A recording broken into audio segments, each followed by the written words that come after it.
જવાન જય કિસાન જોઈ શકો છો ખેડૂત મિત્રો, આપણે આ મગફળી 37 નંબરનું વાવેતર છે. આની અંદર કોઈ જાતનું ખાતર કે દવા કોઈ વસ્તુ આપેલ નથી.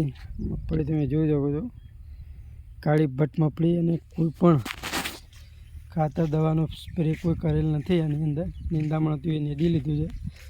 મગફળી જોરદાર છે. કાળી ભટ્ટને વધવામાં પણ વધી છે. જુઓ મગફળી, અને બાજુનું પણ ખેતર આપણું જ છે. વિડીયોમાં બનાવી જે હું તમને બતાવું. આ આપણું બીજું કાપલું છે, નીચાણવાળું. આની અંદર પણ કોઈ દવા કે કોઈ જાતનું ખાતર આપેલ નથી. હવે કઈ ખાતરનો ઉપયોગ કરો, સોયા વધુ બેસે એ માટે કયું ખાતર આપવું તમે કોમેન્ટમાં જણાવજો અમને. જય જવાન જય કિસાન. આની અંદર કોઈ ખાતર કે કોઈ વસ્તુ આપેલ નથી.